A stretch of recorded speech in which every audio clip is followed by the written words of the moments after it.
नमस्कार, मैं विवेक। स्वागत है आप सभी का द आवाज़ पे।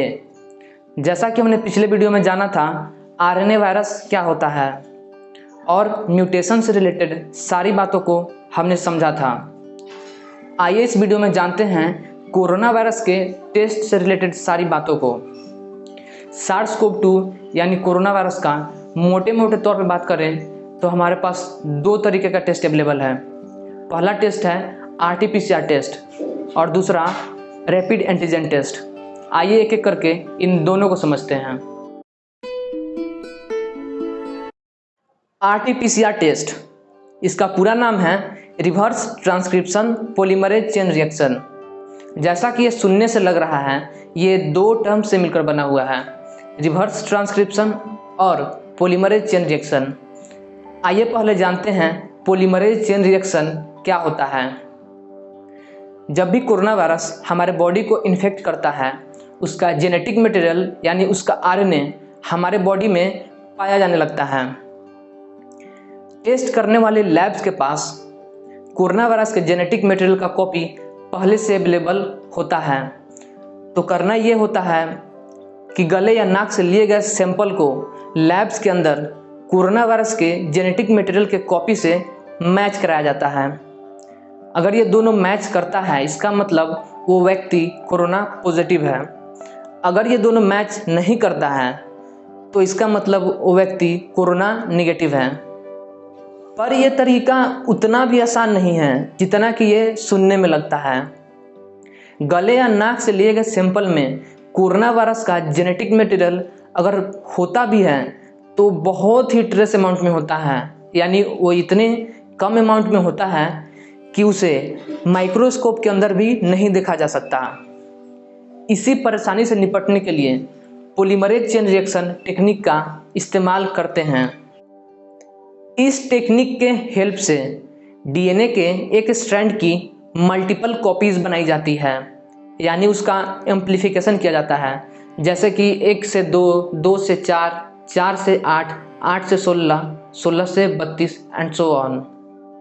इससे फ़ायदा ये होगा कि कोरोना वायरस का जेनेटिक मटेरियल अगर कम से कम अमाउंट में भी प्रेजेंट होगा तो हम जब डीएनए की नंबर्स को बढ़ाएंगे और उसकी मल्टीपल कॉपीज़ बनाएंगे तो वो आसानी से डिटेक्ट हो जाएगा।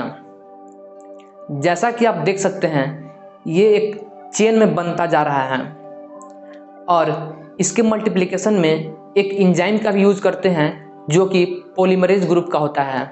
इसी कारण से इसका नाम है पॉलीमरेज चेन रिएक्शन। आपने नोटिस किया होगा यहाँ भी एक परेशानी है।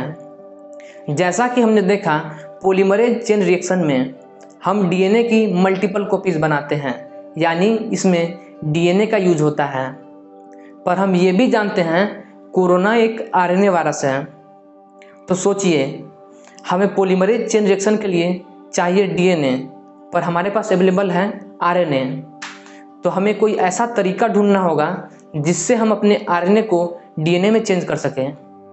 इसके लिए हमें समझना होगा रिवर्स ट्रांसक्रिप्शन यानी आरटी। बेसिकली डीएनए और आरएनए इंटर कन्वर्टेबल है, यानी ये एक दूसरे में बदला जा सकता है। डीएनए से आरएनए बनाने की प्रोसेस को हम ट्रांसक्रिप्शन कहते हैं। तो ठीक इसका उल्टा सोचिए, यानी आरएनए से डीएनए बनाने के प्रोसेस को हम क्या कहेंगे? Obviously it's reverse transcription. तो ये मतलब था पूरा reverse transcription polymerase chain reaction. कुछ ऐसे भी वायरस होते हैं जिनकी जेनेटिक मटेरियल एक डीएनए होती है। उस केस में हम सिर्फ पॉलीमरेज चेन रिएक्शन टेक्निक को यूज कर सकते हैं उस वायरस को डिटेक्ट करने के लिए। जैसे कि ह्यूमन पेपिलोमा वायरस और हर्पीस एक सेक्सुअली ट्रांसमिटेड डीएनए वायरसेस हैं जिसे हम पॉलीमरेज चेन रिएक्शन टेक्निक से डिटेक्ट करते हैं।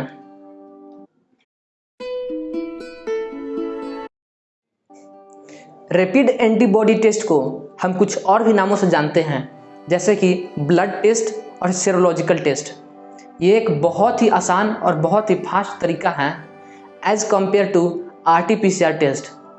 इसके रिजल्ट्स कुछ मिनटों में आ जाते हैं, जबकि RT-PCR टेस्ट के रिजल्ट आने में कुछ घंटे भी लग सकते हैं। जब भी वायरस हमें इन्फेक्ट करता है, हमारा इम्यून सिस्टम वायरस से लड़ने के लिए एंटीबॉडी बनाता है। जैसा कि मैंने पिछले वीडियो में बनाया था, एंटीबॉडी को हम अपने शरीर का आर्मी भी समझ सकते हैं। इस टेस्ट में बेसिकली हम ब्लड को एग्जामिन करते हैं और उसमें एंटीबॉडी है या नहीं ये देखते हैं। हालांकि ये कोई कन्फर्मेशनल टेस्ट नहीं है, क्योंकि इन्फेक्शन होने के कुछ दिन बाद से हमारी शरीर एंटीबॉडी बनाना चालू करती है, जबकि ये एंटीबॉडी हमारे शरीर में इन्फेक्शन ख़त्म होने के बाद भी कई दिनों तक पाया जा सकता है। यानी यूँ समझें तो ये भी हो सकता है कि इन्फेक्शन होने पे भी हमारे शरीर में एंटीबॉडी नहीं पाया जाए और इन्फेक्शन ख़त्म होने के बाद भी हमारे शरीर में एंटीबॉडी पाया जाए। तो इसी कारण हम इस टेस्ट पे पूरी तरीके से भरोसा नहीं कर सकते हैं और हमें RT-PCR टेस्ट कराना होता है एज ए कन्फर्मेशनल टेस्ट। तो ये थी कोरोना वायरस से रिलेटेड सारी बातें। उम्मीद करता हूँ आपको समझ में आई होगी। तब तक के लिए इतना ही, मिलते हैं अगले वीडियो में। अपना ख्याल रखिए। नमस्कार।